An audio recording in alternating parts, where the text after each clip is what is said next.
Oi, eu sou Flávia Gobi, sou fonoaudióloga. E eu sou Luana Prígio, fonoaudióloga também. E hoje estamos aqui com Celina Reis.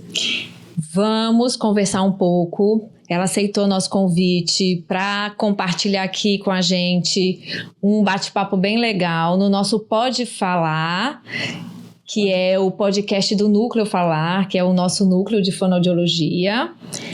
E vamos lá. Vamos lá. Bem, para a gente começar, né, a gente se apresentou um pouco e quer que você se apresente também, Celina. Eu vou pegar uma referência, eu adoro podcast e tem um podcast que é da Cris Bartz e da Juva Lauer e elas sempre começam com os convidados perguntando assim, quem é você na fila do pão? Né, para os convidados se apresentarem. Aqui, como todos somos profissionais da saúde, eu acho que vale a pena a conversa assim, quem é você na sala de espera? E se apresente como você achar melhor. Tá bom. Então, eu não sou fonoaudióloga. Eu sou médica, né, e sou neuropediatra, né, médica especialista em neuropediatria. Apesar de eu não ser fonoaudióloga, eu não sei porque eu me relaciono muito com as fonoaudiólogas. É verdade. Né? Luana mesmo, a gente estava brincando esses dias que a gente se encontra de manhã, de tarde, de noite. Inesperadamente a gente está se encontrando por aí. Então, eu sou neuropediatra, né? Formação em pediatria e neuropediatria, em área de atuação em neuropediatria. E dentro da neuropediatria, eu me dediquei bem muito a parte do desenvolvimento infantil, né? Então, uma área relacionada para crianças em desenvolvimento, não necessariamente crianças com problemas neurológicos, né? E aí, por isso que eu me aproximo da fono também. E é importante você trazer essa visão, né? Porque geralmente, às vezes, sempre relaciona determinada área, determinada especialidade para a questão dos transtornos e tal. E, na verdade, o foco é o desenvolvimento infantil, Isso. né? É o desenvolvimento. É o desenvolvimento. Então, apesar de ser uma especialidade que cuida de doenças, né, de disfunções neurológicas, é possível a gente acompanhar. Acompanhar, né, seguir o desenvolvimento daquela criança. Checar, né? Não chega a ser uma puericultura, que a puericultura a pediatria faz. Mas acompanhar mais de perto, né? Ver alguns detalhes para crianças que têm sinais de risco. Isso. E como uma das questões de desenvolvimento é linguagem, né? Então a gente termina se aproximando. E é um dos marcadores que chamam muita atenção, geralmente, né? Muitas vezes a gente brinca, né? Nós fonoaudiólogos, a criança chega pra gente, às vezes primeiro, por quê? Porque não fala. Né? Ou porque demorou para falar, ou porque tem alguma dificuldade, né? E depois outros profissionais, né? Até mesmo o neuropediatra, entram nesse processo de acompanhamento, né? Mas a gente tem às vezes essa relação, né? com a chegada, o que chama atenção nesse desenvolvimento que está diferente, essa fala que não chega, né? O quanto que a comunicação é importante. Lembrando da fala, né? Hoje eu vi uma reportagem que estava falando que ninguém precisa ensinar o outro a falar, né? A pessoa da reportagem falou isso. Ninguém precisa ensinar ninguém a falar. A pessoa olha, está envolvida naquele meio e a fala vai acontecendo, a comunicação vai acontecendo. Isso é inerente do ser humano. No caso, ele estava falando de aprender um instrumento, né? Que já é algo secundário. Então, o que vem acontecendo hoje, assim, o que eu venho percebendo em relação à fala, à comunicação, né, das crianças, é que as crianças elas estão com alguma dificuldade de falar sem a gente precisar ensinar. Talvez pelo contexto do meio em que elas estão inseridas, aquele aprendizado que seria natural, observando a situação, imitando, porque criança, ela desenvolve assim, né? Ela observa e imita. Então, as crianças, eu percebo, de uma forma geral, não crianças com transtorno, mas de uma forma geral, a maneira de comunicação, de aprender a linguagem está sendo diferente. É uma das premissas da gente, né? Como fonoaudióloga, quando a gente aprende, é isso, né? A linguagem, ela é incidental. né? O desenvolvimento típico de linguagem, ele é incidental, né? Basta um meio propício para isso e ela vai acontecendo, né? E isso é natural. De repente você faz, meu Deus, como é que esse menino aprendeu isso? Né? E fala uma coisa que às vezes é inapropriada, né? E a gente fica feliz quando a família chega dizendo isso. Não aprendeu uma coisa que não devia saber. Como? Né? Onde aprendeu?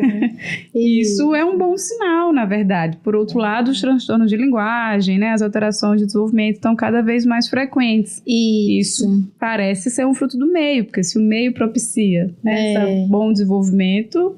ele está diferente, algo está acontecendo. Algo está acontecendo, né? Então, eu não sei se a maneira de observar o ambiente está sendo diferente, ou se a imitação, o modelo de imitação, né? Lembra quando a gente era criança, assim, até nos programas até mais antigos mostrava muita brincadeira. As crianças imitando os pais, imitando a cozinhar, imitando a andar com o sapato da mãe, a roupa do pai, né? Hoje em dia as crianças até fazem isso, mas elas fazem bem menos. Imitam o celular na mão. Imitam o celular na mão, agora. É mesmo. Ai, muito bonitinho, porque ele pegou, né? Transforma tudo em celular. Isso.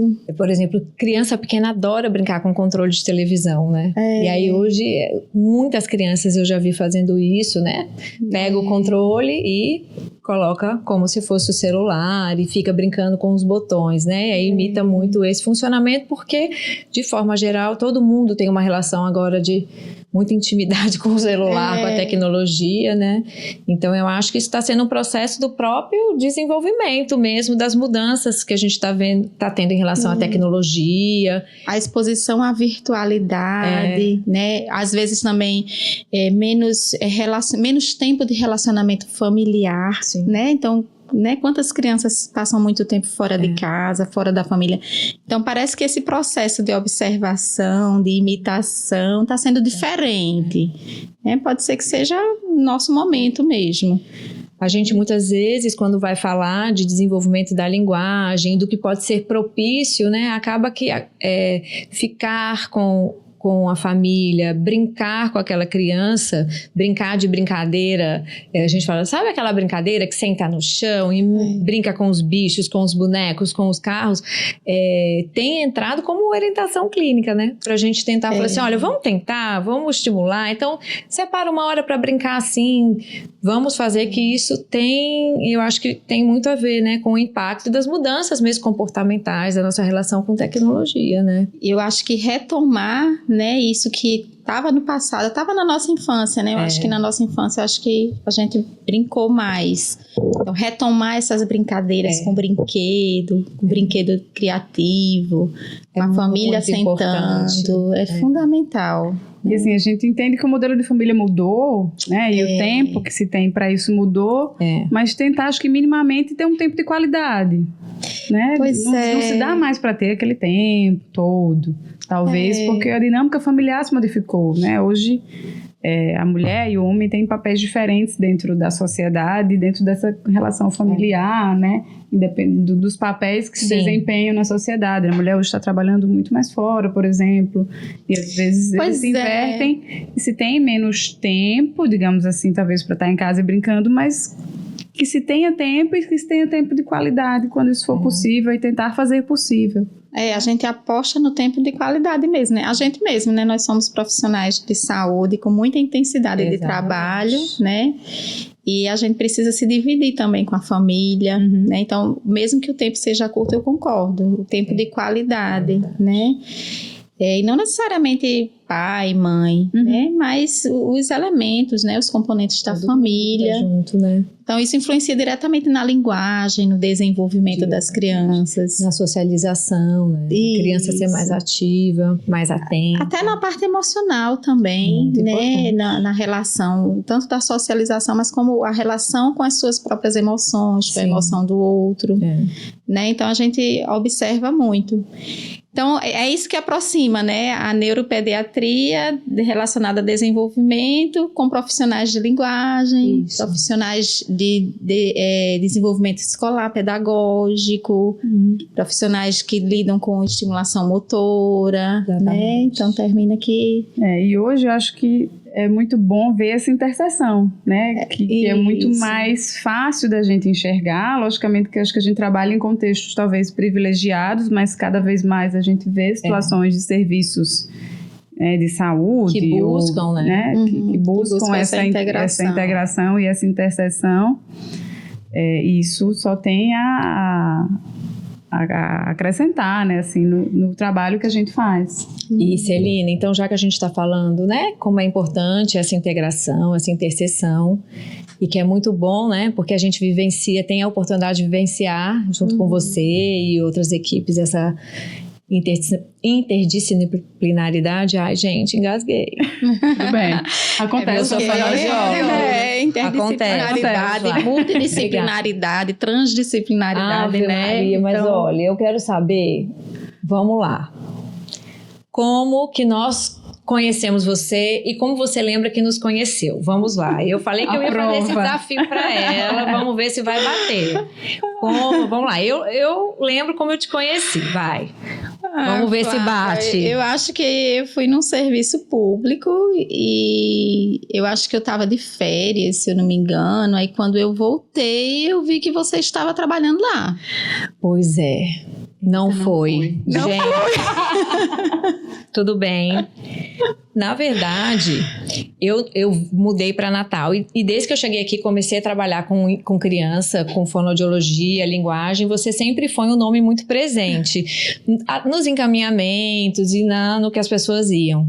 E aí eu virei mãe, né? Tive Melissa, minha primeira filha, e eu sempre disse: eu vou dar um jeitinho de levar a Melissa na coisa de mãe, né?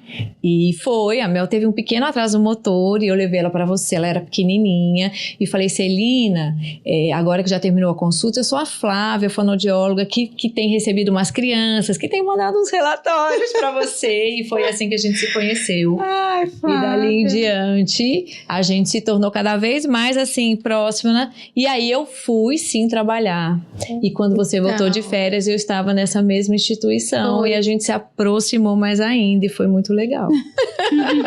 Pra você ver, né? Então, são tantas crianças, tantas famílias que passam por a gente, né? E o médico, ele tem uma rotatividade grande, muito grande de pacientes que ele termina não dando conta. Nossa, Celina, de memorizar e todo faz mundo. Tanto tempo, por exemplo. E faz muito tempo, né? Mel vai fazer 8 e ela foi lá com 3 meses. Era uma Embora o seu nome já me era conhecido. Ah, muito obrigada. Já era conhecido, porque a gente vai, né? A gente vai atendendo, a gente vai recebendo avaliações, às vezes a gente vai discutindo até por telefone sem ver os profissionais. Exatamente. Então a gente termina conhecendo os profissionais, né? E é bom, eu não sei, pra gente, né, Luana, do lado da fonoaudiologia, quando a gente se envolve em um caso, fazer essa troca de informação com o neuropediatra é muito fundamental, né? Porque a gente consegue trazer e oferecer o ponto de vista do funcionamento da linguagem, desse desenvolvimento, né?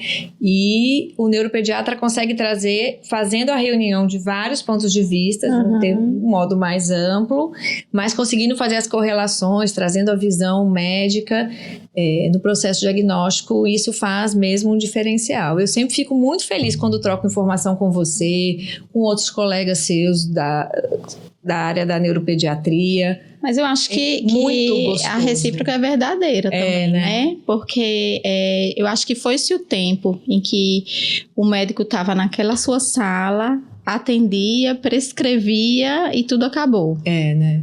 Então, hoje em dia mesmo eu já não consigo atuar sozinha. Então, eu sempre tenho que estar com alguém do meu lado, ou com alguém em sequência. Alguém que eu falo é alguém de outra área mesmo, né? Então, hoje em dia eu não consigo mais entender como é que dá para trabalhar sozinho, né? Então a gente precisa trabalhar interligada mesmo.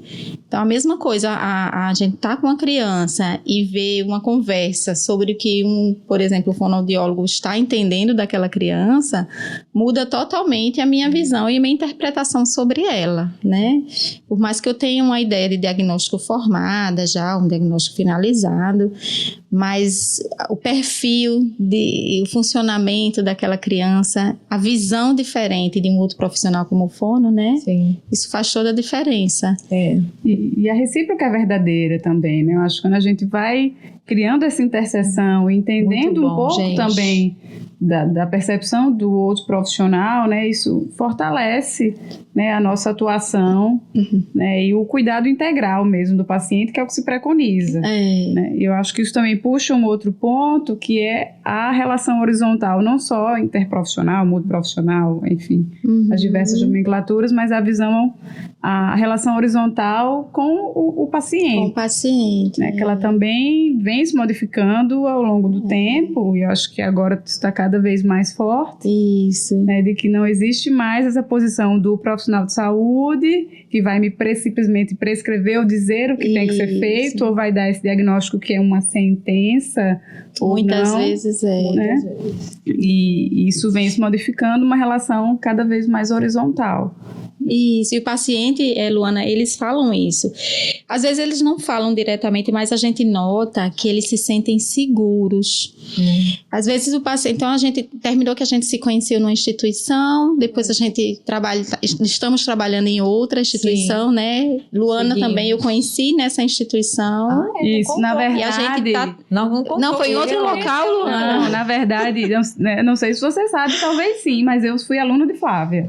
Ai, meu Deus. Sim, gente. Você era estagiária, então? Não, aluna da universidade. Flávia foi minha professora. Professora Flávia. Minha aluna Luana, ótima aluna. Uma Flávia foi professora muito novinha. Foi mesmo, gente. Eu me formei 1 ano e meio depois, eu estava em sala de aula. E aí, Flávia foi minha professora. Eu fui uma ótima aluna. Foi mesmo, Lu, isso é verdade. Não é brincadeira. Modéstia à parte. E você sempre veio substituí-la, não foi? Isso, e eu fui substituí-la porque você saiu, teve neném. Foi na licença maternidade da Melissa. Exato. E aí eu entrei. Foi. E estamos aqui até hoje já. 8 anos. Melissa tem 8 anos. Então são 8 anos. E eu fico feliz, Celina, porque a minha ex-aluna hoje é minha super companheira. Eu hoje em dia ligo e falo: Lu, diga aí, olha, esse caso que eu vou discutir com a Celina, o que você acha? Me ajuda aí. Que teste é bom para eu colocar aqui e mandar um relatório mais com gráficos e tal. Mas isso é tão bom, né? Porque a gente tá fazendo tudo só, não é? Eu acho que dividir. Só, não. Então termina que hoje a gente já faz essas trocas, né? E eu acho que às vezes. Então, eu estava falando do paciente que ele se sente seguro quando ele chega num serviço e ele diz assim: ai, doutora, mas um exemplo, né? A minha fonoaudióloga é Luana. Eu disse: então eu vou conversar com Luana e vou passar essa informação que eu estou vendo aqui. Então a gente vê que ele se sente, né, que está tranquilo, né? Então a relação entre profissionais, né, tanto é bom para os profissionais como é bom para os pacientes. Exatamente. Né? Então, seria muito bom que a gente conseguisse fazer isso sempre, né? A dinâmica de vida não permite que a gente consiga fazer isso sempre e nem com todos os profissionais. Mas quando a gente tenta, né? Então, a gente foi se buscando. Na verdade, a gente foi se buscando, né? A gente foi se conhecendo, entendendo como é que a gente funciona. Tem horas que eu me pego falando do jeito que Luana fala, ou do jeito que a psicóloga fala. E a gente do jeito que né? fala. Então, faz umas citações, olha, eu aprendi com a doutora Celina o seguinte. Eu tenho coisas que eu aprendi com você que eu replico. Então, a gente vai se misturando, né? Tem uma hora que a gente vai perdendo nossa identidade, mas vai ganhando outra identidade, né? E eu acho que isso é bom. Isso é bom porque termina que a gente enxerga o paciente de uma maneira diferente. A gente aprende a ter outros olhares para enxergar esse paciente, né? Eu sinto que eu tô aqui, eu fico escutando, fico só balançando a cabeça, tipo, é verdade, Celina. Aí eu vou me ver, depois vou ficar, olha eu lá balançando a cabeça. Vou aproveitar aqui, já que a gente está falando não só de trabalho em conjunto, mas também falando do paciente, né? Que ele fica mais seguro. E a gente conversou outro dia, eu e Luana, sobre assim, como a gente passa momentos que são emocionantes no nosso dia a dia clínico, ou que são situações engraçadas, e a gente pensou em saber de você, assim, você tem algum registro na memória de momentos emocionantes, ou alguma coisa engraçada, assim, que já aconteceu? Momentos emocionantes, Flávia, Luana, a gente tem todos os dias, né? Então, principalmente o neuropediatra, né? Que eu falei que eu cuido de questões de desenvolvimento infantil, mas eu cuido de doenças neurológicas, né? E muitas das doenças neurológicas, né? Elas são doenças difíceis, né? Da gente passar a informação, da gente passar o diagnóstico, até quando não é doença, quando é um transtorno também de desenvolvimento, transtorno do comportamento, a gente também, né, precisa passar essa informação. E é o médico que dá o veredito. É o médico que termina dizendo, né, batendo martelo.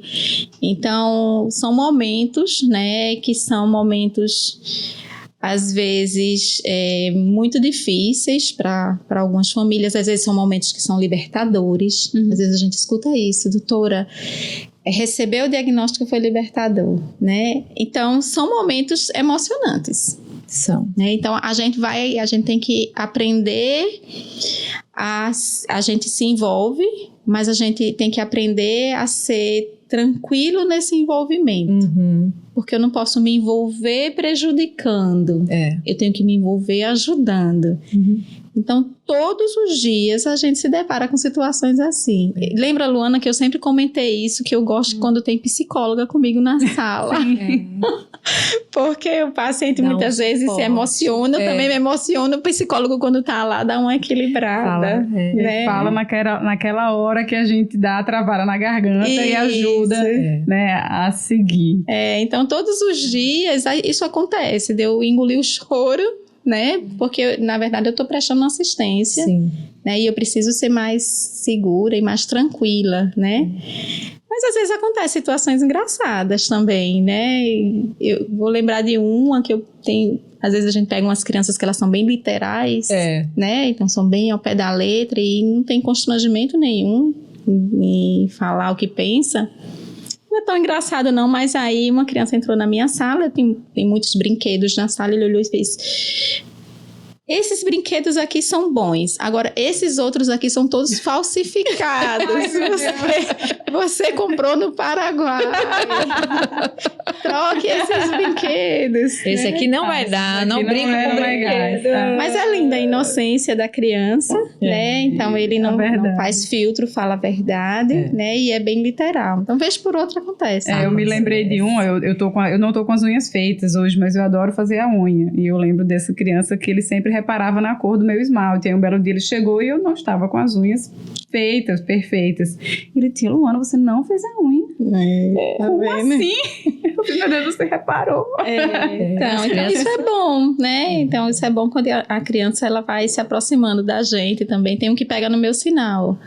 Vez por outra, ele faz gosta. Assim, ele vai com a mãozinha assim. Quando eu vejo a mãozinha da criança vindo, eu já sei que ele vai puxar o meu sinal. Aí ele faz: o que é isso? O seu sinal está caindo. Quer te ajudar. Mas a criança é linda, né? Se a gente pudesse fazer uma lista, né, de tantos comentários, tantas situações assim, e situações emocionantes também, que a gente segura o choro, eu acho que faz parte do dia a dia demais, né? Eu acho que sim. Nossa, é muito. Eu seguro também o choro várias vezes. É bom ouvir vocês falando que essas questões emocionais, que vocês também se emocionam, eu já escutei Luana falando, porque eu falo, eu acho que eu sou muito chorona, mas é porque mexe com a gente, né? A gente termina não transparecendo, né? Tentando não transparecer na maioria das vezes. Teve um familiar meu, meus filhos estão morando fora, né? E aí um familiar meu falou assim: você não vai chorar não, né? Você nunca chora, né? Mas às vezes a gente meio que aprende a treinar a não chorar diante de algumas situações, né? Mas a gente chora, a gente engole o choro, né? Em situação de emoção. Todos os dias, sem exceção, a gente tem situações emocionantes. Eu acho que, assim, tem o desafio desse momento do diagnóstico, mas eu falo de uma posição de terapeuta, que muitas vezes a gente se emociona, como a gente está ali lidando com a estimulação, né, tentando fazer com que esse paciente ele progrida todos os dias, a gente também se emociona quando ele traz, né, um ganho naquele dia que a gente estava querendo muito. Então tem esse outro lado também que é muito gratificante do nosso trabalho. E que a criança tá lindinha, tá evoluindo, né? Então isso é bom também. Né? Também tem a emoção do outro nos torna felizes, né? Que nossos é uma vida muito gostosa de lidar com as crianças, com as famílias, com os adolescentes, né? Porque eu lembro muito de você falar, olha, a gente tem que começar, né, a ampliar também os conhecimentos e a dedicação e os estudos, porque os nossos pequenos logo serão adolescentes, né?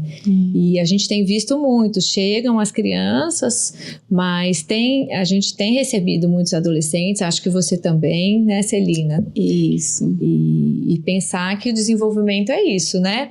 Não são só os pequenininhos, mas tem espaço para os adolescentes e que cada vez mais o estudo sobre a adolescência, né? A gente está envolvido também na parte da reabilitação, é bem importante. Ainda é uma lacuna nessa fase da adolescência, ainda precisa se olhar mais para isso, né? E eu acho que está começando a ter um olhar se organizar, melhor, planejar o olhar, né? Mas ainda precisa mais. O adolescente, a adolescência é uma fase difícil, né? Eu acho que é uma fase difícil para ele, para o adolescente. Porque ele está se identificando, ele está se descobrindo, principalmente um adolescente que tem algum distúrbio no desenvolvimento. Sim. Porque essa identificação, né, essa descoberta, esse encontro, essa formação de grupos, né, às vezes é bem difícil para os adolescentes, né? E aí é difícil também para profissionais, né, que já passou aquela fase de desenvolvimento inicial, em que muito do adolescente é descoberta individual dele. Eu enxergo isso e é difícil, muitas vezes, o profissional participar dessa descoberta individual. Esse é um crescimento individual, uma fase de crescimento individual. Eu acho que é por isso que, às vezes, dificulta um pouquinho o cuidado dos pais, né? Então, os pais, eles cuidam bem das crianças. Então, o adolescente ele vai se tornando mais independente, ele vai se separando mais. Então, a adolescência é um momento que vai havendo esse distanciamento também, inclusive dos profissionais. Acho que é por isso que fica um momento meio obscuro, assim, meio distante dos profissionais, né? Mas a gente já está tendo esse olhar, né? A gente, né, vem participando de algumas discussões, conversando sempre sobre isso, né? Como é que a gente pode se aproximar mais, né? E fazer uma integração. Encontrando esse espaço e forma de atuar com o adolescente, né? Atuar com a criança, acho que já tem muita coisa, a gente entende às vezes o jeito, a forma de atuar, mas o adolescente a gente ainda precisa encontrar melhor essa estratégia, essas formas e espaços para que isso aconteça, né? São espaços diferentes, né? Com uma percepção e organização diferente. Aí é que a gente precisa estar integrada. Mesmo. Uma andorinha só não vai fazer verão. Não vai. Né? Então é por isso que a gente precisa estar unida, vendo algumas estratégias, vendo como cada um atua, né? Celina, e já que a gente está falando, né, desses assuntos todos, conversamos aqui bastante, para a gente poder finalizar nesse momento tão gostoso, queria que você pensasse aí nesse nosso Pode Fala, né, que é um que a gente gosta, fala com você, eu falo com a Luana, você fala com a gente, o que você falaria para quem assistiu esse momento da nossa conversa, para todo mundo que está envolvido com a infância, com o desenvolvimento, com a adolescência, como família, como profissional? Compartilha com a gente assim, uma ideia que você acha que seria legal para... eu acho que a família tem que olhar para as crianças no mundo real, não deixá-las se envolver tanto no mundo virtual para a criança, né? A criança está no concreto, né? Na fase concreta, então cuidado com esse mundo virtual, né? E também assim, quando se a família tem dúvidas sobre questões de desenvolvimento, estimula mais a sua criança, né? E procura orientação, né? Orientação de profissionais. Eu acho que isso vai minimizar, né? Aquelas observações tardias, né? De problemas no desenvolvimento. Certo. Eu concordo em gênero, número e grau. Sim, eu também. Obrigada por bater um papo aqui com a gente. Eu que agradeço. Muito obrigada. A gente pensou. A gente vai agradecer a presença da Celina. E a gente trouxe para você uns docinhos, porque a gente acha que para retribuir tanta disponibilidade, para a gente mostrar a nossa gratidão, docinhos para você adoçar momentos junto com a família, só para você lembrar da gente, do nosso agradecimento. Foi um momento muito bom, Celina, falar aqui nesse nosso podcast com você foi especial. Obrigada pela sua gentileza e delicadeza de sempre. De sempre. Eu que agradeço, que eu gosto de conversar com vocês, né? Então, coisa boa. É só um momento diferente de conversa. Exatamente. Obrigada. Muito obrigada. Nós ficamos por aqui. Em breve tem mais. E até o nosso próximo Pode Fala. Fala com a gente. Tchau. Tchau.